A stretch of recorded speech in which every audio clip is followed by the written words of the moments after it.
Abrir sus Biblias. Para los que, bienvenidos los que nos visitan por primera vez.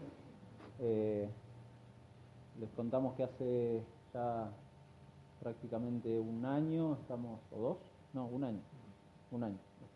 recorriendo el libro de Hechos de los Apóstoles y ya estamos por el capítulo 20, increíble, pero es así.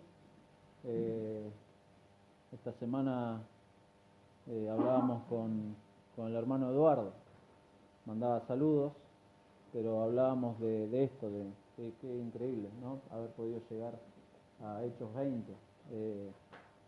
Y uno ya piensa y dice, ¿y cuánto falta? No nos queda mucho. Pero vamos a seguir disfrutando de la palabra del Señor y de algunos pasajes que posiblemente son como complejos. La palabra de Dios es compleja para aquel que no tiene el Espíritu Santo, que no es del Señor, es muy compleja, es imposible de entender. Es Dios el que puede obrar realmente en la vida de una persona para que entienda la palabra. El título del estudio de hoy le pusimos prioridades. ¿Por qué? Bueno, es una palabra que entendemos perfecto. Las prioridades, ¿qué son las prioridades? Pero a mí me gusta buscar qué significa por diccionario, ¿no? Y la prioridad viene del prefijo prior, que es anterior, que significa que hace referencia a la anterioridad de algo respecto de otra cosa, ya sea en tiempo o en orden, pero es anterior a algo. Aquello que tiene prioridad se encuentra primero en comparación con otras cosas e incluso con otras personas. Eso es una prioridad. De hecho, dicho sea de paso, tenemos muchas cosas prioritarias. Hay actividades que son prioritarias por el hecho de que son necesarias. Por ejemplo, el trabajo es algo en alguna medida prioritario por el hecho de que es el sustento por el cual tenemos para sostener a nuestras familias y ¿sí?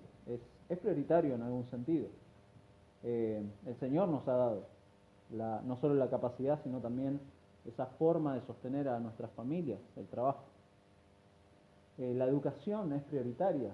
La educación es prioritaria, claro que sí, porque es la forma en que tenemos para, valga la redundancia, formar una persona. Entonces la educación es prioritaria.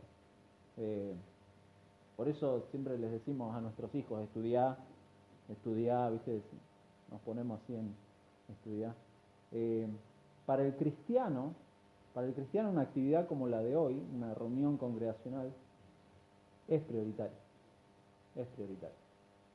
Es prioritaria porque, por todo lo que hemos ya vivido, ¿no? Pero es prioritaria porque me encuentro con el resto de la iglesia. Me encuentro con el resto de la iglesia. Me encuentro con los que se reúnen en el nombre y bajo la autoridad de Cristo. Me encuentro con esas personas. Me encuentro con ellos. Me encuentro para disfrutar la comunión con ellos, para crecer en la palabra, para glorificar a Dios juntos, adorar a Dios juntos, para crecer en la palabra, para edificarnos, para ser edificados, etcétera. Un montón de... Por esto es prioritario, como son prioritarios todos los imperativos que la Biblia tiene para nosotros, son prioritarios. Todos los imperativos que la Biblia tiene son prioridad para la vida del cristiano en particular y la iglesia en general. Esas son prioridades. Esto no significa que lo segundo, o sea, que haya algo segundo que no sea importante. O sea, la prioridad es prioridad, pero lo segundo no deja de ser importante, es importante, pero pasa a un segundo plano. Y en lo cotidiano, consciente o inconscientemente, tenemos prioridades, ponemos prioridades a ciertas actividades, a ciertas cosas. No solo le damos prioridad, le damos un lugar especial a ciertas cosas que tenemos, a ciertos elementos. Ha pensado, y piensa en lo que sea, piensa en lo que usted está pensando seguramente, en alguna cosa que dice, esto sí es prioridad, lo estoy priorizando. Pero piensa en su vida sin ese elemento, sin esa actividad, sin esa persona, sin esa cosa, lo que sea. eso que es prioridad en su vida. Piense su vida sin eso. ¿Cómo sería su vida? ¿Cómo sería su vida? Eso que no puede faltarle. ¿Qué pasaría si faltara definitivamente en su vida? ¿Qué pasaría? Bueno, es así como consciente o inconscientemente manejamos las prioridades. Manejamos las prioridades y tomamos las decisiones que tomamos en función de esas prioridades. Eso es lo que hacemos. Sin embargo, una persona, un cristiano, una persona en la que Dios ha obrado, lo ha regenerado, lo ha hecho conocer a Cristo, le ha abierto los ojos, lo ha metido en un proceso que conocemos teológicamente y que conocemos en la iglesia como el proceso de santificación. Una persona es santificada por Dios, en donde el concepto de prioridad o prioridades pasa a tener una relevancia importante. O sea, la prioridad para un cristiano es importante. ¿Qué es lo prioritario? Es importante. No cualquier cosa puede ser prioridad para un cristiano. El ejemplo de Pablo, justamente en Hechos, es para considerar en este sentido. ¿Por qué? Porque el apóstol, como le escribe a los filipenses, léanlo en su casa, toda la carta a los filipenses es hermosa, pero en el capítulo 3 él pone una lista acerca de esas cosas que él consideraba que eran de provecho para su vida. Capítulo 3 de Filipenses. Y cosas que son materiales, cosas que son inmateriales, actividades, títulos, posiciones, relaciones, todas esas cosas para Pablo, ahí en el capítulo 3 de Filipenses, él dice que para él eran ganancias, de provecho, eran cosas importantes, eran prioridades para Pablo. Pero ahora, Pablo, después del camino a Damasco, ahí en el capítulo 9 de Hechos, ahora en comparación con Cristo y en comparación con el Evangelio, ahora, dice Pablo, bueno, ahora son basura. Basura son en comparación con Cristo. Eso es lo que dice Pablo. Literalmente, la palabra que usa ahí es muy dura, es estiércol. La palabra original, basura, es estiércol. Piense por un momento, si ahora en Cristo esas cosas que son vacas sagradas para su vida cotidiana, piense, cualquier cosa se puede convertir en una vaca sagrada, ¿son basura en comparación con Cristo? ¿Son basura? El amor de Cristo, Pablo le dice a los Corintios, 2 de Corintios, capítulo 5, el amor de Cristo nos constriñe. Sabiendo esto, que uno murió, el amor de Cristo es el motor que me impulsa ahora. Es lo que me mueve, es lo que mueve mi vida. El amor de Cristo movía a Pablo. El amor de Cristo en el Evangelio era su prioridad. El pasaje de hoy le decía a un hermano, es extraño, es muy extraño. Si lo han leído en su casa, siempre lo mandamos por WhatsApp o por los estados para que lo puedan leer en su casa. Pero el pasaje de hoy no contiene ni doctrina ni exhortaciones directas. No lo hace. Pero esta narración, sencilla narración, ilustra de alguna manera el amor de Pablo por la iglesia. Pablo amaba a sus hermanos, amaba a la iglesia, y era su prioridad, su ánimo, su entrega a esas personas, su disponibilidad con base en las prioridades. Para Pablo era prioritario. Leamos el pasaje. Es Hechos, capítulo 20, versículo 1. Vamos a leer hasta el versículo 12. Después de que cesó el alboroto, y está hablando del alboroto que ya estuvimos viendo desde el 19, 23 al 41, después de que cesó ese alboroto, llamó Pablo a los discípulos y habiéndolos exhortado y abrazado, se despidió y salió para ir a Macedonia. Y después de recorrer aquellas regiones y de exhortarles con abundancia de palabras, llegó a Grecia. Después de haber estado allí 3 meses, y siéndole puestas acechanzas por los judíos para cuando se embarcase para Siria, tomó la decisión de volver por Macedonia. Y le acompañaron hasta Asia Sópater de Berea, Aristarco y Segundo de Tesalónica, Gallo de Derbe y Timoteo, y de Asia Tíquico y Trófimo. Estos, habiéndose adelantado, nos esperaron en Troas, y nosotros, pasados los días de los panes sin levadura, navegamos de Filipos, y en 5 días nos reunimos con ellos en Troas, donde nos quedamos 7 días. El primer día de la semana, reunidos los discípulos para partir el pan, Pablo les enseñaba, habiendo de salir al día siguiente, y alargó el discurso hasta la medianoche. Y había muchas lámparas en el aposento alto donde estaban reunidos, y un joven llamado Eutico, que estaba sentado en la ventana, rendido de un sueño profundo por cuanto Pablo disertaba largamente, vencido del sueño, cayó del 3er piso abajo y fue levantado muerto. Entonces descendió Pablo y se echó sobre él, y abrazándole dijo: no os alarméis, pues está vivo. Después de haber subido y partido el pan y comido, habló largamente hasta el alba, y así salió. Y llevaron al joven vivo y fueron grandemente consolados. Vamos a orar. Señor, te damos muchísimas gracias por permitirnos reunirnos, tu iglesia, en este lugar.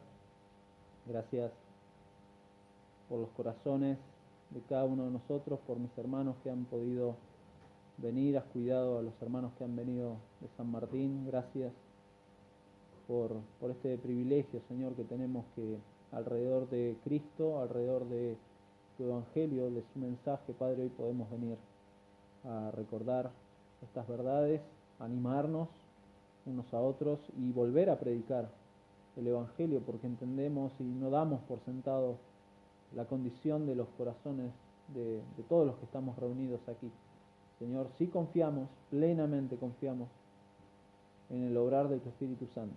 Señor, tu Espíritu Santo puede aplicar tu palabra para santificar a tu iglesia, y también puede aplicar tu palabra para salvar un alma que se está yendo al infierno, y solamente tú puedes salvarlo. Como cantábamos, Señor, la salvación es tuya, y eso es nuestra confianza, nuestra certeza, lo que nos anima a seguir haciendo lo que tenemos que hacer, que es predicar el Evangelio. Señor, ayúdanos en este tiempo, te lo pedimos, Padre, en el nombre de Jesús. Amén. Como dijimos, el pasaje de hoy no contiene doctrina y no contiene exhortaciones directas. El episodio es una narración con avisos de viaje, con 5 lugares geográficos diferentes, que no vamos a entrar en mucho detalle. Sí, siempre recomendamos que si va a leer en su casa Hechos, hágalo con un mapa. La mayoría de las Biblias tienen un mapa atrás, y está bueno verificar ahí. Busquen el mapa del tercer viaje misionero de Pablo, y ahí van a ver esas ciudades: Macedonia, Grecia, Siria, Troas, Filipos, con informes. Acá hay informes de la predicación y de la enseñanza de Pablo en Troas, con un relato de un milagro, este milagro de Eutico, y 2 grandes párrafos, que eso es lo que prácticamente son nuestros encabezados, donde vamos a ver la labor de Pablo y, como dijimos, el amor de Pablo, el amor visible de Pablo en la exhortación, en la entrega, en la persistencia, en la disponibilidad, en la preocupación del apóstol por la iglesia. Y ese es nuestro primer encabezado: el ánimo, la entrega y la persistencia de Pablo. Porque luego del evento de Éfeso, que vimos el alboroto que se armó ahí alrededor de la gente que trabajaba con plata, la gente que estaba junto con Demetrio, el gremio de los plateros, se armó ahí un lío bárbaro, y vimos el domingo pasado cómo en realidad quedó como en la nada. El juicio que se había armado hacia los cristianos es como quedó en la nada, porque vieron que no era necesario.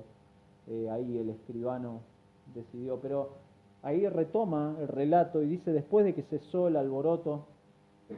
Y acá algo importante de aclarar: Pablo acá no se va a ir de este lugar por causa del alboroto. No es que este problema judicial y este problema con la ciudad lo llevó a Pablo a querer irse. Nada de eso, y el pasaje no dice eso, sino que dice que después de que cesó el alboroto, Pablo llamó a los discípulos y los volvió a reunir para despedirse de ellos, para irse a Macedonia. Y dice Pablo, como vimos en el 19:21, Pablo ya se había propuesto esto. Fíjense, 19:21, Pablo se propuso en espíritu ir a Jerusalén después de recorrer Macedonia y Acaya, diciendo, después de que haya estado allí, me será necesario ver también a Roma. Interesante, Pablo ya tenía un programa y ya tenía el itinerario de lo que pensaba hacer. Por eso decimos, el alboroto en Éfeso no fue la causa por la cual él se va a Macedonia, sino que él quería ir a Jerusalén, con el viaje necesario también a Roma. Por lo tanto, el alboroto queda atrás, y en este contexto es que sucede esto que vamos a leer. En este contexto, en donde la mayoría de los comentaristas, y esto ténganlo en cuenta, es muy interesante que en este tiempo Pablo escribió la carta a los romanos, la carta más larga que tenemos de Pablo, la carta posiblemente más importante. Lutero decía que si nos faltara toda la Biblia y todos los evangelios y tuviéramos solamente Romanos es el evangelio, es todo el plan de Dios, está todo allí. Pablo en ese momento escribió Romanos, en este tiempo que estamos leyendo ahora. Y en este contexto es donde vamos a ver como una especie de preparación de Pablo para esto que se ha propuesto, ir a Roma. Y esto significa sufrimiento en la vida de Pablo. Vamos a ver pronto el tema del sufrimiento en la vida de Pablo, y vamos a ver cómo el poder de Dios, porque en definitiva es la obra de Dios, Dios sosteniendo a un siervo como Pablo.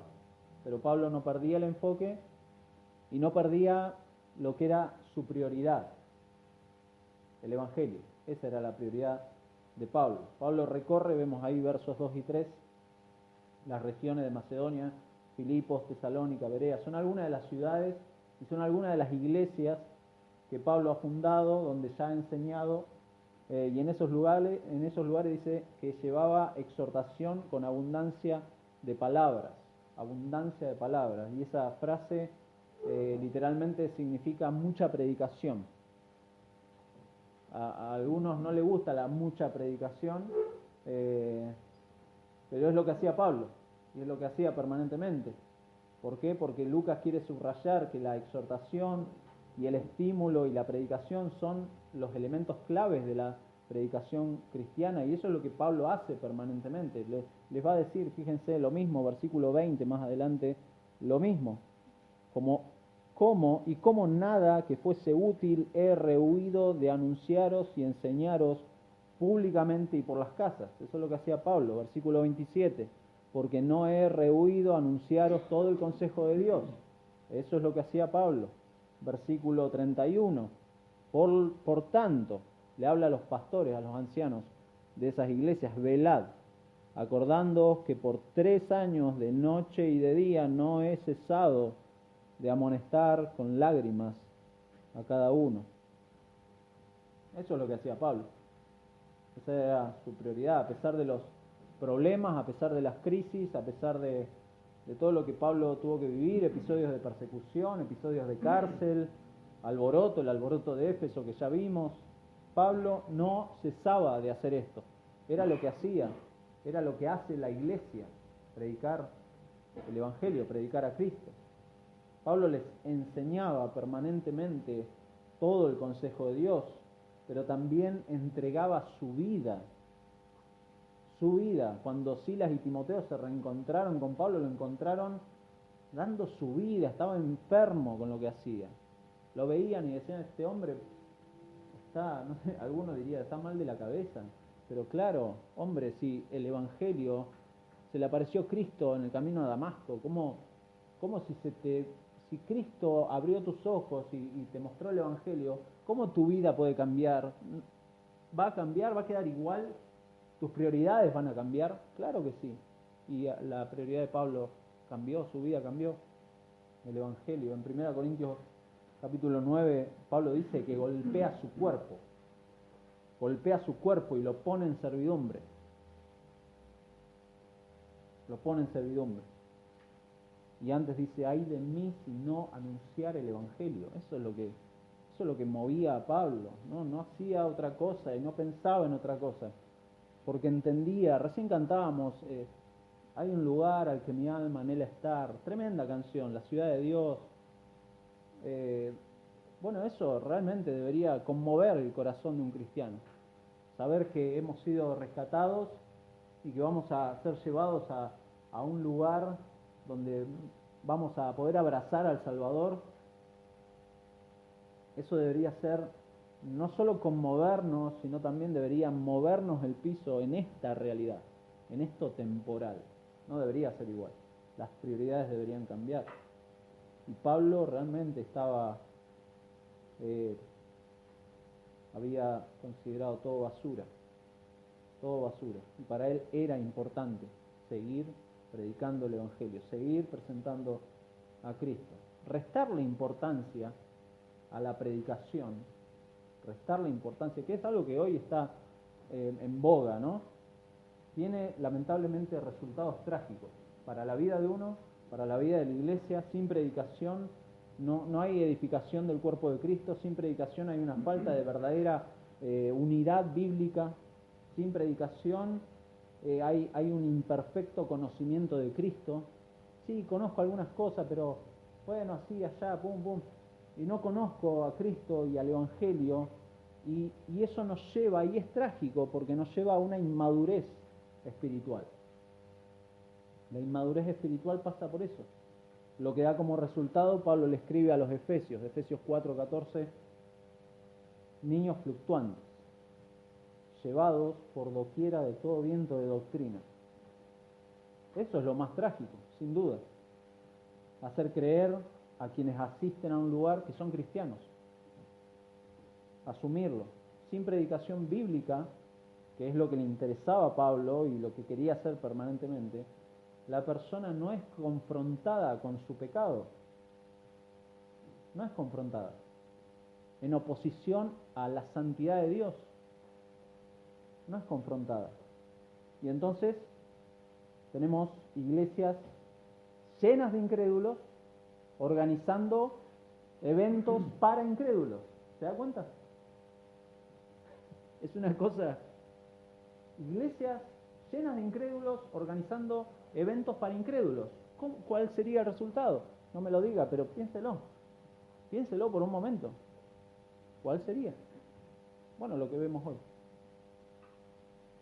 Entonces, eso es lo que a Pablo lo movía, el ánimo de Pablo, la entrega de Pablo, la persistencia de Pablo estaba en eso, en seguir predicando. Hay tres cartas en realidad escritas en esta época. Una dijimos es Romanos, pero después las de Corintios, que léala en su casa también y se va a dar cuenta de que era una época muy particular para la vida de Pablo. Ahí en esas cartas se mencionan, en esas tres cartas se menciona la intención de Pablo de recolectar una ofrenda para la iglesia en Jerusalén. Es algo que ha venido haciendo desde el capítulo 11, se está recogiendo estas ofrendas para ayudar a la iglesia en Jerusalén, que estaban pasando por hambre, por pobreza, y en medio de ese fin que quería llevar Pablo, vemos esta persistencia de Pablo, enfrentando de nuevo la oposición de los judíos, versículo 3, lo que llevó a Pablo a retomar el viaje para Macedonia, por tierra, en lugar de hacerlo por mar. Posiblemente existían más posibilidades de ser asesinado en una embarcación como las que lo llevaban hacia Troas, que es donde finalmente va a llegar. En el 18:21, incluso fíjense cómo va cambiando la planificación, ¿no? 18:21 dice Pablo, se despidió de ellos diciendo: es necesario que en todo caso yo guarde en Jerusalén la fiesta que viene, pero otra vez volveré a vosotros si Dios quiere, hablándole a los efesios, perdón. Esa era la planificación de Pablo, pero ahora esto se retrasó, modificó los planes, y ahora tiene que ir en Pentecostés, versículo 16, más adelante va a decir, Pablo se había propuesto pasar de largo a Éfeso para no detenerse en Asia, pues se apresuraba para estar el día de Pentecostés.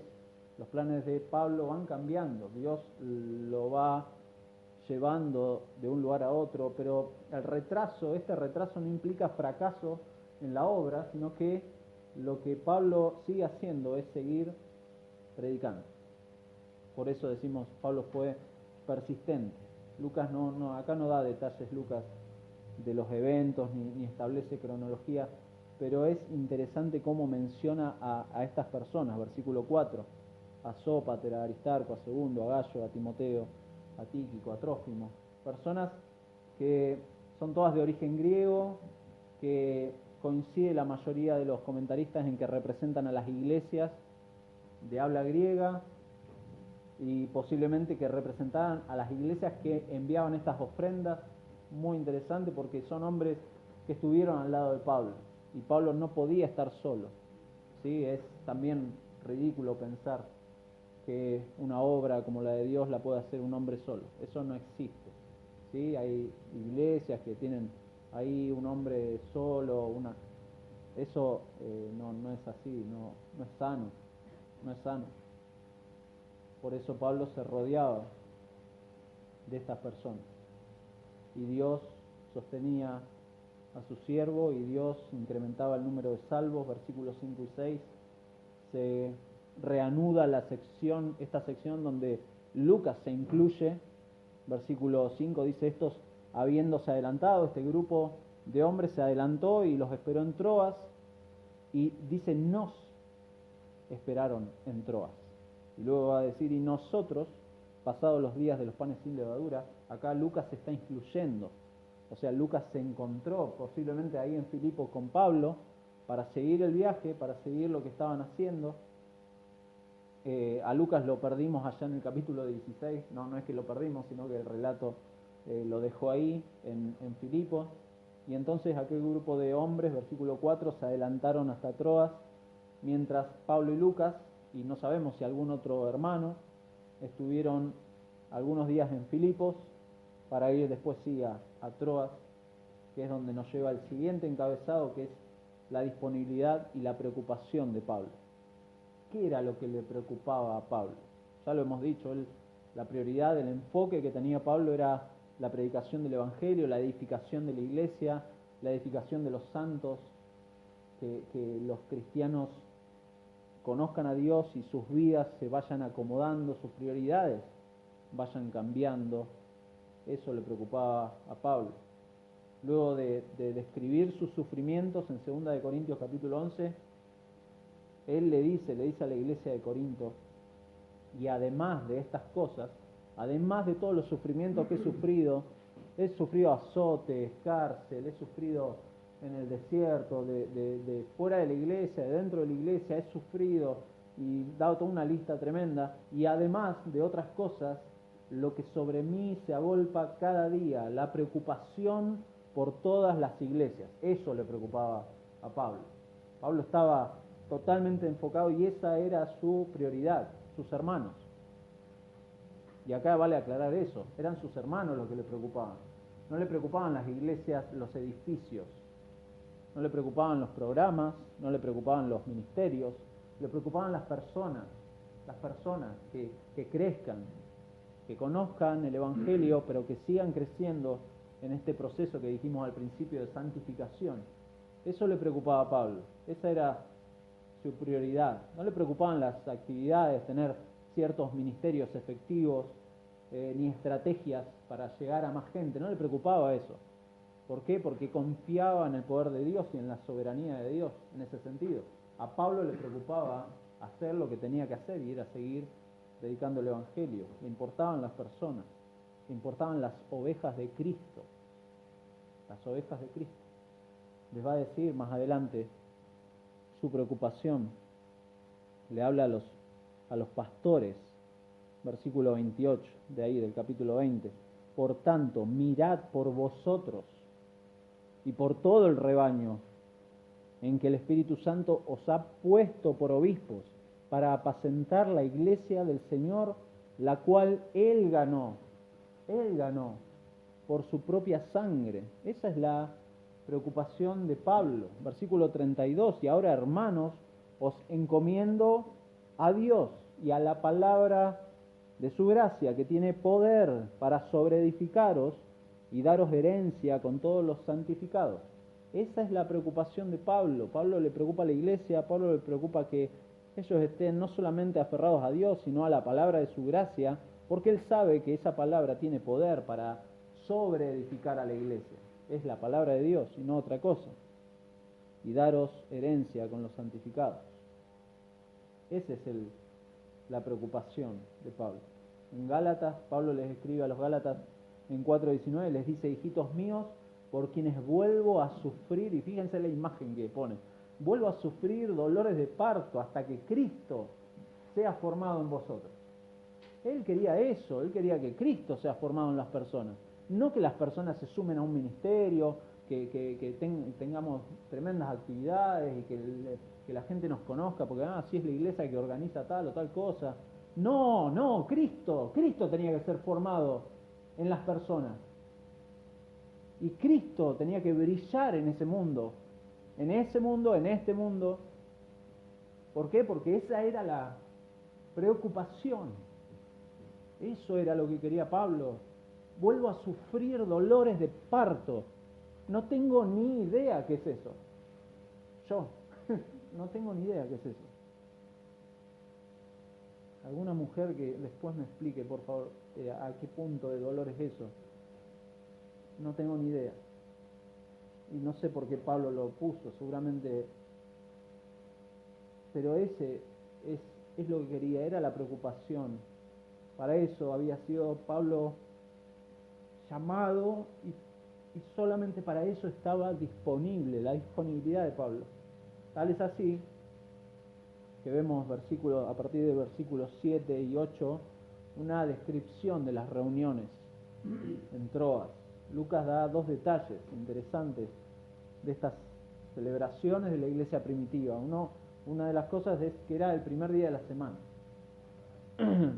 Entendemos que Hechos no es un libro para sacar doctrinas, dogmas, sino que es descriptivo. Siempre lo decimos, describe cosas, no da normativa de las cosas. Pero es interesante, y se puede hacer un recorrido de esto en la Biblia, que las reuniones de los cristianos era el primer día de la semana. Lo era. Y la celebración del partimiento del pan, la cena del Señor, la memoria del sacrificio de Cristo en dichas reuniones. Eso estaba. Y en ese contexto Pablo enseñaba. De nuevo. Ese es el énfasis, de nuevo, esa es la prioridad de Pablo. Y el detalle de las lámparas. ¿Por qué puso? Bueno, algunos consideran que esto de las lámparas está tomado para justificar lo que va a seguir. ¿Por qué? Porque obviamente los que conocen de combustión, ¿sí? Los que conocen de gas o de combustión saben que la combustión de la lámpara puede generar un viciado del aire, ¿no? Y puede generar... algunos consideran que por eso Lucas lo pone, pero el texto no dice nada, pero sí nos dice lo que pasó a partir del versículo 9 con este joven, Eutico, uno de los asistentes a esta reunión. Tiene un accidente causado por un sueño profundo que lo venció. Acá podemos hacer un montón de bromas acerca del sueño, de lo largo de la predicación, etcétera. Pero no vamos a entrar en eso, lo dejamos acá, punto aparte. Pero el sueño lo venció a este joven, era un joven, y la palabra para joven se calcula que era un preadolescente. El término que se usa era para alguien entre 8 y 15 años, una cosa así. El sueño lo venció y lo hizo caer hasta la planta baja, desde un tercer piso. Y esto produjo la interrupción de la reunión. Se cortó la reunión, por lo menos en este momento. Y no hay razón para suponer que este joven parecía muerto y que el milagro consiste en que sobrevivió a esa caída. ¿Sí? Leemos el pasaje literalmente se dice, versículo 9, que fue levantado muerto. No olvidemos quién escribe el libro de Hechos, es un médico. Lucas era médico, entonces si Lucas dice que está muerto, es porque está muerto. Fue levantado muerto. Y la imagen del versículo 10 es tremenda. Pablo descendió, se echó sobre él, abrazando le dijo: no os alarméis, pues está vivo. Y para el lector, si uno lo lee acá en Occidente y en esta época, pero el primer lector, posiblemente la mayoría eran judíos, y al leer que Pablo se echó sobre él, abrazándole, los que quizá conocen más a fondo el Antiguo Testamento, recordarán las resurrecciones del Antiguo Testamento. Y hay una escena así, Elías y Eliseo, ambos, tuvieron una imagen así, echándose sobre la persona para que después viva. Más cercano a esto tenemos los relatos de el mismo Señor Jesús en el Evangelio de Lucas, resucitando personas. Así era el poder de Dios en la vida de los profetas, en el ministerio terrenal del Señor Jesús. Así fue también con Pedro. Pedro, no hace muchos capítulos atrás, el poder de Dios en la resurrección de alguien. Y ahora Dios, dando autoridad a Pablo y dando evidencia de que es Dios el que está obrando en la iglesia y está sosteniendo su iglesia y quien está desarrollando en definitiva toda su obra. Es muy interesante que en el pasaje que leímos hoy no se menciona ninguna persona de la Trinidad, ni el Espíritu Santo, ni a Jesucristo, ni a Dios mismo, Dios el Padre. Pero Dios acá está obrando un milagro. Dios está involucrado en la obra de lo que está haciendo Pablo intensamente. Este hombre fue levantado muerto. Esto es un milagro. No hay que racionalizar esto, no hay que decir, bueno, Pablo se echó sobre él y quizá, no fue tan grave la caída.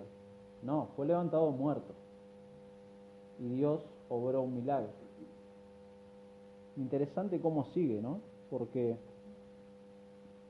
después de haber subido y partido el pan y comido, alguno diría, se suspende la reunión, el accidente de Eutico, pobre, hagamos algo. No, fíjense lo que dice. Pablo habló largamente hasta el alba. ¿Por qué hizo eso Pablo? Qué desconsiderado, qué poco corazón, qué hombre. No, ¿cuál era la prioridad de Pablo y la preocupación de Pablo y los dolores de parto que Pablo tenía? Que la iglesia siguiera, porque se estaba despidiendo de la iglesia. ¿Se da cuenta?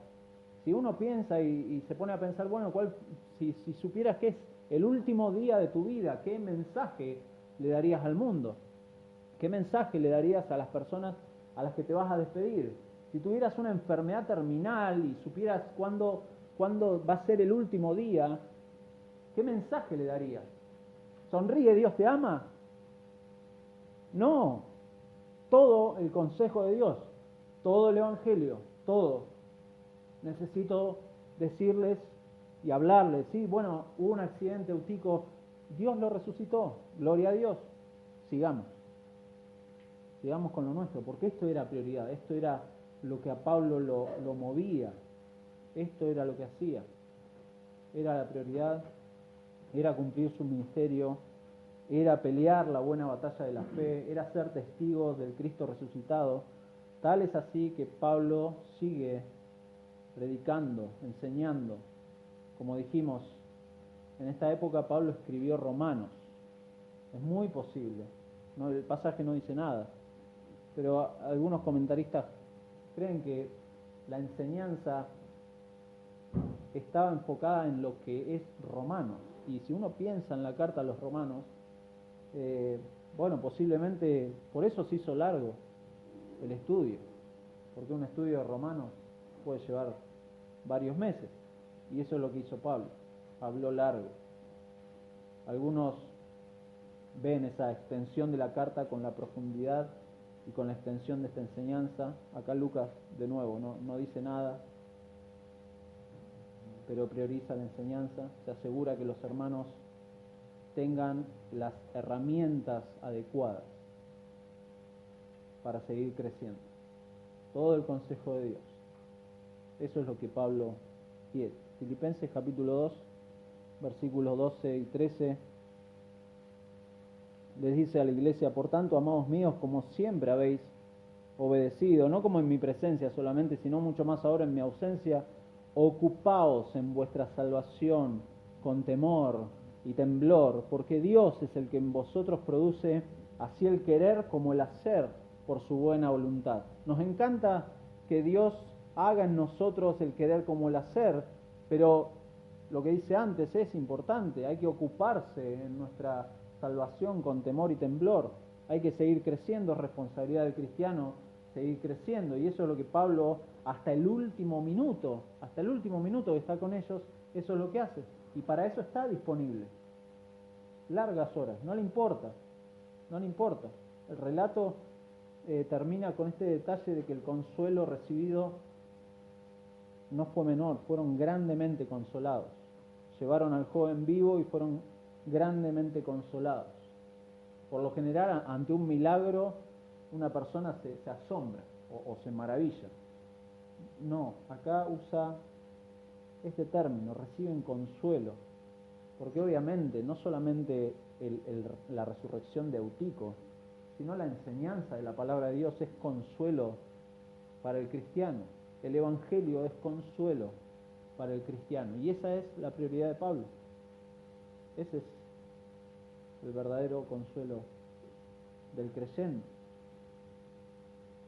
Una de las, lo hemos dicho, y a modo de conclusión, una de las máximas prioridades de Pablo en su ministerio es que la iglesia estuviera equipada, no solo teológicamente, sino espiritualmente, para perseverar después de su partida. ¿Por qué? Porque la iglesia es del Señor, la cabeza de la iglesia es Cristo.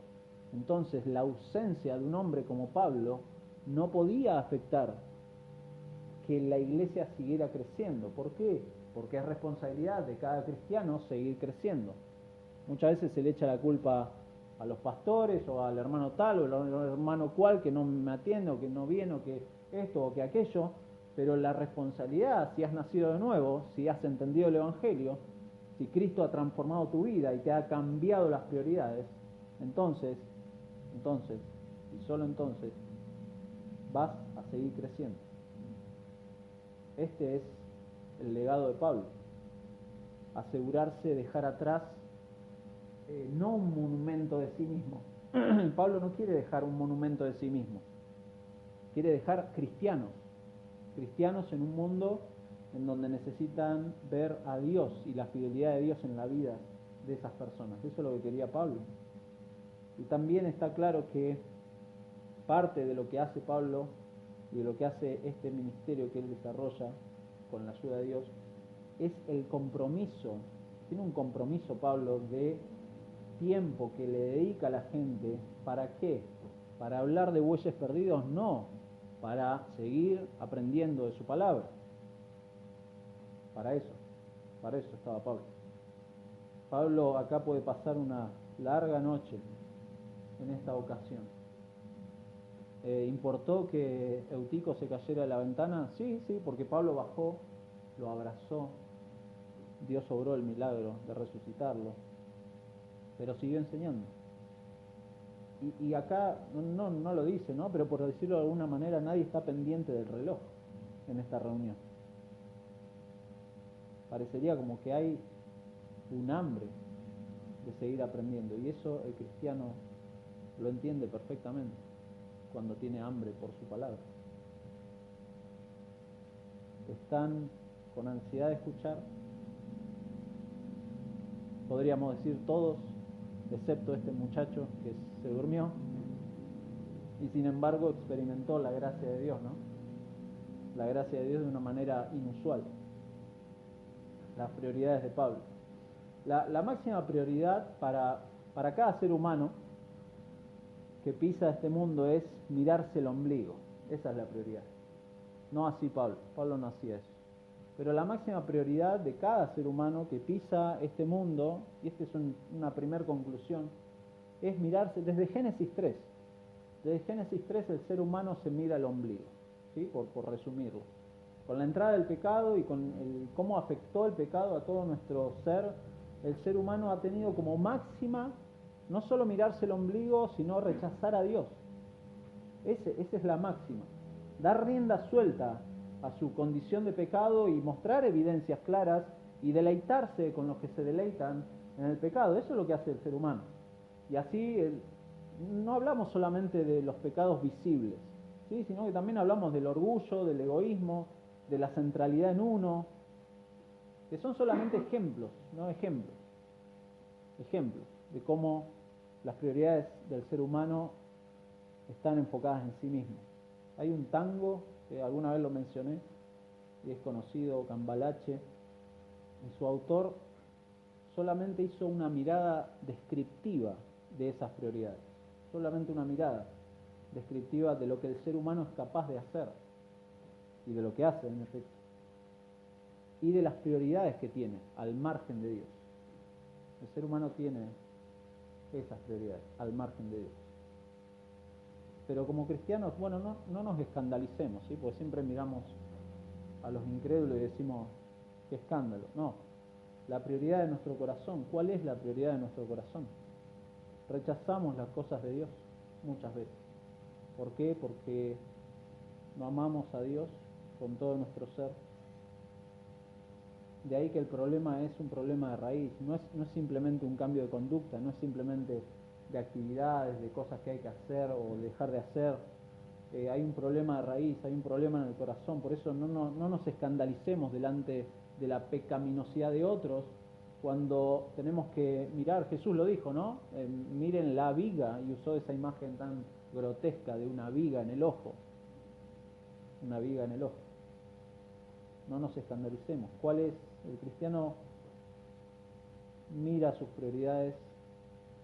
Quien es alguien que es nacido de nuevo y tiene una fe genuina, mira su vida y corre a la cruz, va en arrepentimiento, sabiendo que, como dice 1 Juan, que si confesamos nuestros pecados, Él es fiel y justo. Dios es fiel y justo. Nosotros no, nosotros somos infieles e injustos, pero Dios es fiel y justo para perdonarnos y para limpiarnos de toda maldad. ¿Por qué? Porque el pecado, dice 1 Juan también, es infracción de la ley. ¿De la ley de qué? ¿De mi ciudad? No, de la ley de Dios. Eso es el pecado, es infracción de la ley. Y eso lo hacemos naturalmente. Nuestra condición nos lleva a eso. Pero gloria a Dios de que esa condición es revertida por la misericordia de Dios, no por la conducta o la mala o buena conducta de uno. No, Dios hace eso. La misericordia de Dios es lo que obra en el corazón de uno. Por eso, si usted está en este lugar y está escuchando el mensaje del Evangelio permanentemente, sepa que si el Señor no ha obrado en su corazón y su vida se deleita en el pecado y su vida es una vida al margen de Dios, Dios todos los domingos está extendiendo misericordia, todos los domingos, y cada vez que escucha el Evangelio, Dios está extendiendo misericordia, pero sepa también que no va a haber excusa en el día del juicio. No hay excusa. No hay excusa. Vuelvo a repetir, si usted viene o va a una iglesia o ha escuchado el Evangelio una y otra vez, y su vida sigue siendo corra a la cruz. Haga eso. Por favor. Haga eso. Corra urgente. Clame. Clame a Dios. Perdón de pecados. Tiene una vida miserable. Corra a la cruz. Corra a la cruz. Esa es la solución. La solución no es, bueno, voy a ir el domingo a la iglesia. No. corra al Evangelio.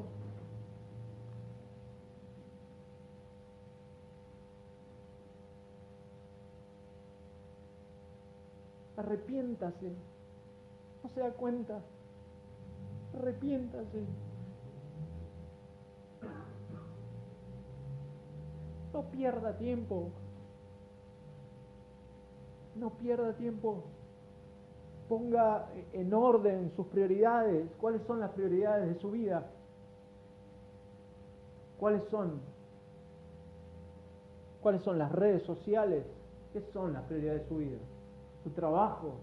¿Lo echan del trabajo? ¿Se le terminó la vida? No, ordene sus prioridades en función del Evangelio. ¿Por qué? ¿Por qué? Mateo 16, 26, el Señor dijo: ¿qué aprovechará el hombre si ganare todo el mundo? ¿Qué aprovechará el hombre? Gana todo el mundo. Es Bill Gates, es Steve Jobs, no me importa quién. Gana todo el mundo, pero pierde su alma. ¿Qué recompensa dará el hombre por su alma? ¿De qué le sirve ganar el mundo? ¿Cuál es su prioridad? Si usted ya es cristiano, si el Señor ha obrado la gloriosa salvación, hágase la misma pregunta: ¿cuáles son mis prioridades? Creo que Pablo y los hermanos de la iglesia primitiva lo tenían en claro, no tenían dudas y no negociaban las prioridades que tenían. Hay muchas cosas importantes en esta vida, eso es real. Hay cosas importantes, cosas que le dedicamos tiempo, que le dedicamos esfuerzo, que le dedicamos dinero incluso. Luchamos, el cristiano lucha. A ver, el cristiano no es un héroe de bronce, no es un Avenger, no es nada de eso. El cristiano es un ser humano que la única diferencia es la gracia de Dios en su vida y nada más ni nada menos, ¿no? Y hay cosas importantes y luchamos contra esas cosas a fin de ¿qué? De que no sean prioridad, de que dejen de ser lo primero para ser basura. ¿Qué prioridades tengo? Conocer a Dios por medio de su palabra es prioridad en mi vida. Crecer en santidad es prioridad en mi vida, en esta nueva vida que Cristo en su infinita misericordia me regaló. ¿Es prioridad? ¿Son prioridad las cosas de Dios? ¿Son prioridad mis hermanos? ¿Es prioridad predicar el Evangelio a tiempo y fuera de tiempo? ¿Es prioridad? ¿Es prioridad mi reputación o mi imagen delante de la gente? ¿Es prioridad lo que piensen los demás? ¿Lo que piense mi familia que no es creyente? ¿Lo que piense de mí en el trabajo? ¿Lo que piense mi jefe? ¿Lo que piense Dios de mí? ¿Eso es prioridad? ¿Qué es prioridad en mi vida? Dijimos al principio, lo dábamos como definición: aquello que tiene prioridad se encuentra primero en comparación con otras cosas o incluso personas. ¿Qué es primero en mi vida en comparación con otras cosas o personas? ¿Es prioridad el consejo de Dios por medio de su palabra? ¿O es prioridad el consejo de mis emociones, de mis pensamientos, de las opiniones que se ajustan a las corrientes de este mundo? ¿Eso es prioridad? ¿Qué es nuestra prioridad? Para terminar, y creo que Dios también ha guiado a José al principio en la reflexión que nos llevó a 1 de Pedro, y es interesante porque realmente bendito el Dios y Padre de nuestro Señor Jesucristo, que según su grande misericordia nos hizo renacer para una esperanza viva por la resurrección de Jesucristo de los muertos, para una herencia incorruptible, incontaminada, inmarcesible, reservada en los cielos para vosotros. Le está hablando a los cristianos. Pero fíjense cómo empieza después, en función de todo eso, en función de todas las bendiciones que en Cristo ahora el cristiano tiene. Capítulo 2, versículo 1 al 12, Me gustaría solamente leerlo para terminar, para orar, para clamar a nuestro Dios que nos auxilie. Desechando pues toda malicia, el pues está refiriéndose a la salvación en Cristo, al Evangelio. Desechando pues toda malicia, todo engaño, hipocresía, envidias y todas las detracciones, desead como niños recién nacidos la leche espiritual no adulterada, para que por ella crezcáis para salvación. Si es que habéis gustado la benignidad del Señor, acercándoos a Él, y acá está la prioridad, piedra viva, desechada ciertamente por los hombres, mas para Dios escogida y preciosa. Vosotros también, como piedras vivas, sed edificados como casa espiritual y sacerdocio santo, para ofrecer sacrificios espirituales aceptables a Dios por medio de Jesucristo, por lo cual también contiene la Escritura: y aquí pongo en Sión la principal piedra del ángulo, escogida, preciosa, y el que creyere en Él,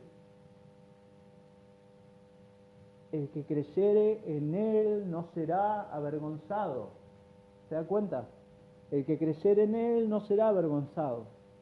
Para vosotros, y fíjense los pronombres, para vosotros pues, los que creéis, Él es precioso. Para el cristiano, Cristo es precioso. Es la prioridad, es lo más importante, es lo primero, es lo único. ¿Por qué? Porque todo lo demás es basura. Para los que creéis, Él es precioso, pero para los que no creen, la piedra que los edificadores desecharon ha venido a ser la cabeza del ángulo. Cristo no ha perdido su lugar. Muchos lo desechan, muchos no creen, pero Él no deja de ser la cabeza del ángulo, y piedra de tropiezo, y roca que hace caer. ¿Por qué? Porque tropiezan en la palabra, siendo desobedientes, a lo cual fueron también destinados. Le vuelve a escribir, le vuelve a hablar a los creyentes: mas vosotros sois linaje escogido, real sacerdocio, nación santa, pueblo adquirido por Dios, para que anunciéis las virtudes de aquel que os llamó. Ahí está la prioridad: para que anunciéis las virtudes de aquel que os llamó de las tinieblas a su luz admirable. Vosotros, que en otro tiempo no erais pueblo, pero ahora sois pueblo de Dios, que en otro tiempo no habías alcanzado misericordia, pero ahora habéis alcanzado misericordia. Amados, yo os ruego, como a extranjeros y peregrinos, que os abstengáis de los deseos carnales, las cosas que tenemos como prioridad, las cosas que ocupan el lugar de Dios, nuestros deseos carnales que batallan, es una realidad, batallan contra el alma, manteniendo vuestra buena manera de vivir entre los gentiles, para que en lo que murmuran de vosotros como malhechores, glorifiquen a Dios en el día de la visitación, al considerar vuestras buenas obras.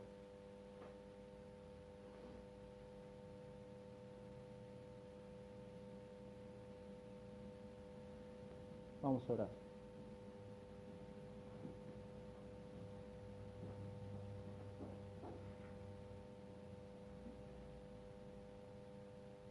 Nuestro Dios, gracias por tu palabra, y solamente perdona nuestros pecados. Gracias porque en Cristo, aquellos que tú has rescatado de esta vana manera de vivir, en Cristo podemos y tenemos la certeza de que hay perdón de pecados, hay justicia. La justicia de Cristo está sobre nuestras vidas, porque somos infieles a ti, nuestro Dios. Pero gracias porque en Cristo nosotros podemos y debemos cambiar nuestras prioridades. El apóstol Pablo lo tenía muy en claro y no dejaba que nada lo desenfocara, Señor. Gracias por hombres como Pablo, gracias por hombres como Pedro, Gracias por personas anónimas, Señor, de tu iglesia, la iglesia primitiva, que no dejaban de hacer esto, y esto era su prioridad, Señor. Se jugaban la vida por causa de Cristo. Y Señor, perdónanos por perder el tiempo. Perdónanos por priorizar otras cosas. Ayúdanos porque necesitamos auxilio y ayuda de tu parte por medio de tu Espíritu para predicar el Evangelio, pero no solamente eso, sino también para cambiar aspectos de nuestra vida, aspectos que hemos endiosado y que son pecado delante de ti, Señor. Ayúdanos, Señor, que nuestra prioridad sea Jesucristo. Que el Evangelio y el mensaje del Evangelio, Padre, nos condicione permanentemente en todo lo que hacemos. Obviamente hay cosas que seguimos haciendo en nuestros trabajos, nuestras familias, quehaceres de la vida, rutina diaria. Pero Padre, que en todas esas cosas, Señor, ayúdanos a que Cristo sea exaltado. No sabemos cómo ni de qué forma, pero que en nuestra mente, en nuestros pensamientos, en nuestras palabras, Cristo sea exaltado y Cristo sea la prioridad de nuestra vida. Padre, hasta que tú vuelvas, hasta que Cristo vuelva a buscarnos, que nos ayudes a esto, a considerar que realmente somos extranjeros y peregrinos en este mundo, en esta tierra, y que en esa condición de viajantes, Padre, estemos mostrando la luz de Cristo a aquellos que no te conocen. Padre, y si hay alguien aquí que aún en su corazón te rechaza y rechaza tus verdades, rechaza a Cristo, confiamos en tu poder. Tú tienes un tremendo poder, irresistible poder para cambiar cualquier corazón. No importa en qué condición, no importa en qué estatus social, no importa nada de eso. Confiamos en el poder de tu palabra y confiamos en la obra de tu Espíritu Santo para salvar hasta el más vil pecador, Señor. Nos ha salvado a cada uno de nosotros, de los que creemos, y confiamos en que tú puedes obrar salvación en cada uno de los que escuchan tu palabra. Están en tus manos, Señor, y rogamos misericordia por esas vidas, Señor, como por las nuestras también. Misericordia para seguir creciendo en santidad, seguir creciendo en tu palabra y seguir priorizando lo que realmente importa. Que todo lo demás realmente, como Pablo le decía a los filipenses, lo consideremos basura para ganar a Cristo. Una cosa hago, olvidando todo lo que está atrás, prosigo a la meta, prosigo a Cristo. Señor, que ese sea nuestro anhelo y nuestro motor, que el amor de Cristo realmente constriña hasta lo más profundo de nuestro ser para condicionar cada cosa que vivimos, que hacemos, que pensamos, Señor. Te lo pedimos, Padre, todo esto en el nombre de Jesús. Amén.